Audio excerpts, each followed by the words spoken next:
It's time to unbox another parcel from Lost in Colt, and I'm looking forward to this one because this time I have some writing of my own in this project. So I'll open it up,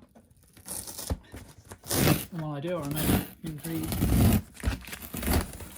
I work regularly in Retro Gamer and Fusion, and also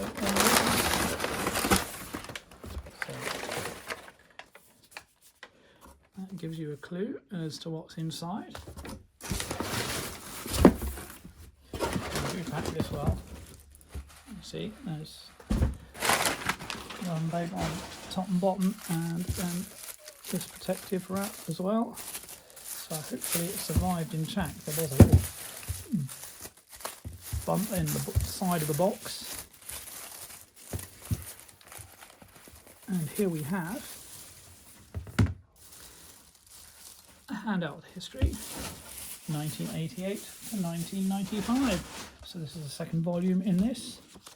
Let's have a quick look inside there, and we have the art cards. So classic Zelda Game & Watch there.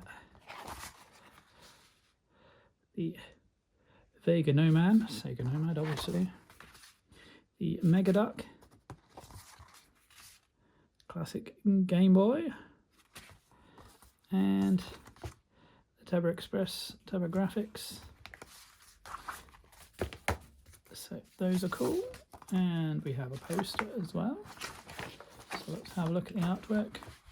Ah, that's very cool. That's the various handheld systems featured in there, and obviously on the art cards. So that's cool. Some nice little extras. So we'll put those in there. Keep them safe.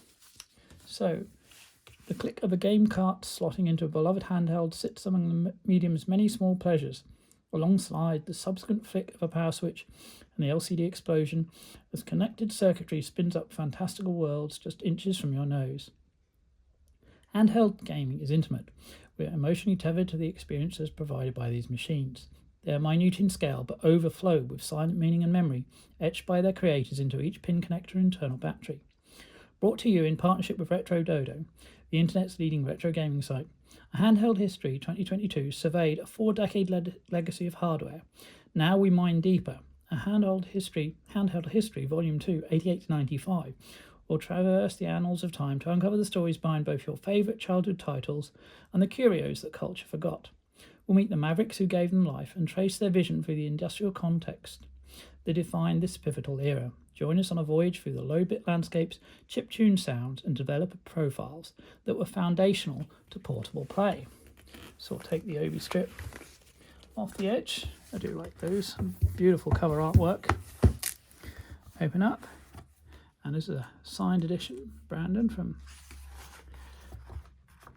Retro Dodo, devised by Brandon Saltamanca.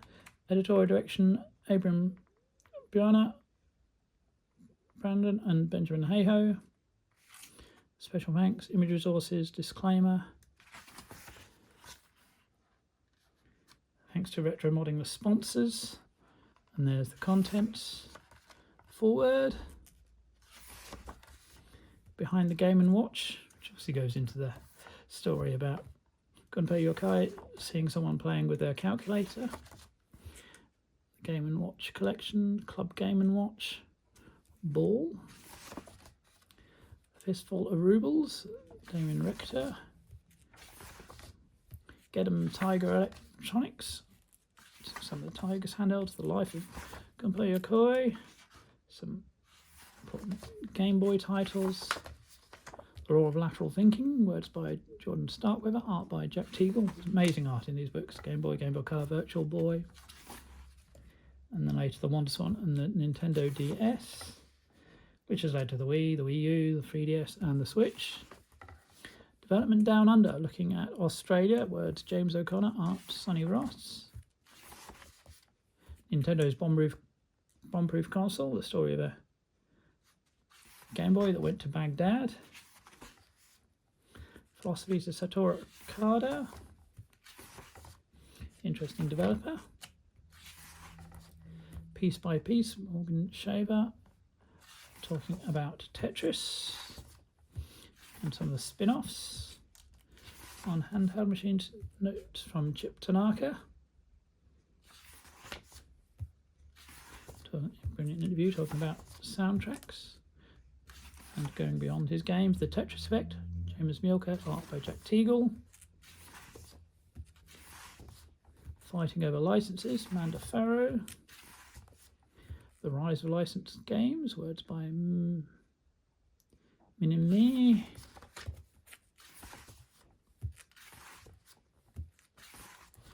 Link's Forgotten Adventure, Rebecca Stone on the Game & Watch Zelda.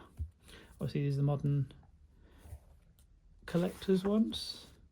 Quests by Other Names, Krista Hoog, looking at games that changed their names. A couple of interesting series among them. Pinball in Your Pocket, and this then is my piece, art by Jimmy Knives, obviously based on Revenge of the Gator. So this is talking about pinball games on the Game Boy.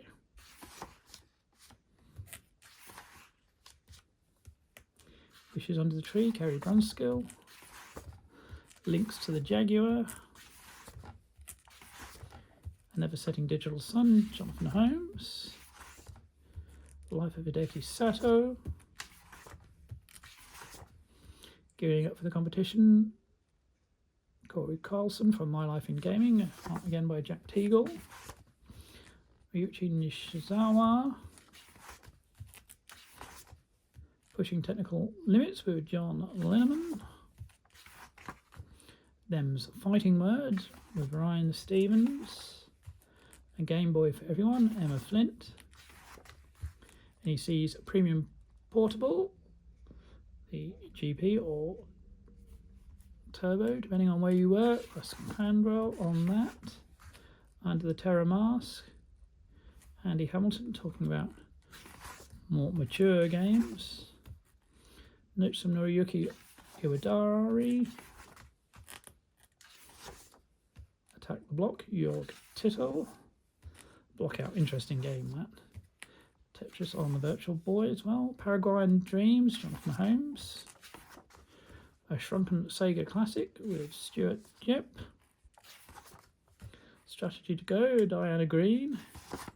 Talking about the Game Gear strategy games. Back to SR388 in Metroid 2, Return of Samus. And obviously then the following Metroid titles on handhelds. Battles on Any Field. Game Boy Wars, which obviously led on to Advance Wars and Battalion Wars. A Ghoulish Quest, Lewis Packwood, talking about Gargoyle's Quest. A Platter of Puzzlers, Austin Voigt. Some interesting games in there. That Mario's Picross, which is good fun. Robot Master Rematches. Mega Man, Rockman, depending on again where you were. Shoot 'em a Smile, Dylan Mansfield on Faceball 2000. Very important early Link game. Gaming on a Budget, Jason Brown. X Marks the Spots, Abram Berner, talking about X, Game Boy game. And obviously then doing Cuthbert's Legacy, Digidrive, great fan of that and that series. Ringing a Bell, William Lubler. Dreams of a Spring Breeze, Kirby Knockold. All about Kirby. A Hidden Barbie World, Barbie Game Girl. Inside the Genie's Lamp, Keith Stewart. Game Genie there. Liam Robertson for Work and Play, talking about the Work Boy. Handheld Helpers, the extras you can add on. An Unsteady Swipe, Nathan Ellingsworth. Talking about Barcode Battler there. Edutainment Intrigue, Stuart Gipp again at the Pico. Unlucky Duck, the Mega Duck. Some interesting developments on Mega Duck recently with Homebrew. Abram Burner again, All Ships Check Out. Super Mario Serial there. Covalent Melancholy, Laura Eggleston, talking about Link's Awakening. do like the DX version. And it still has a key influence. Vampiric Adventures, Adrian Comeau,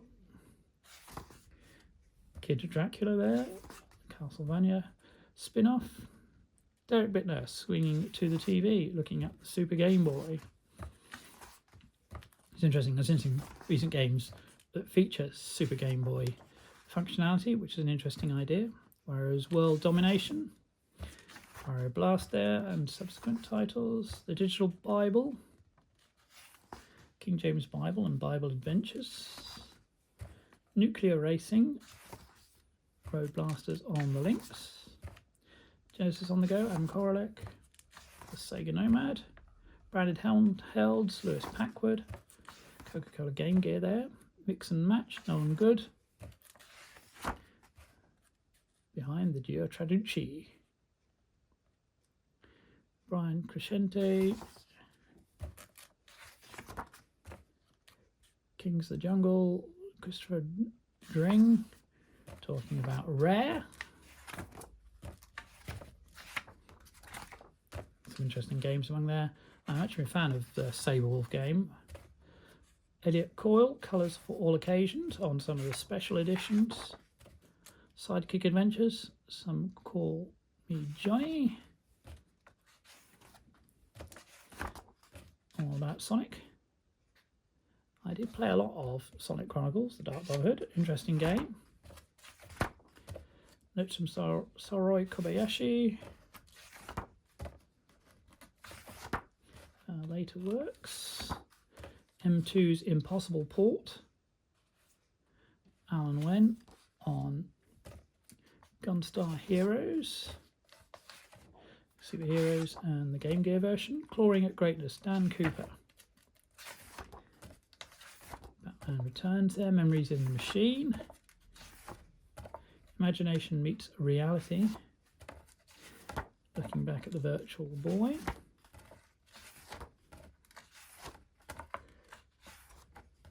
And then the backers. Should find myself on there.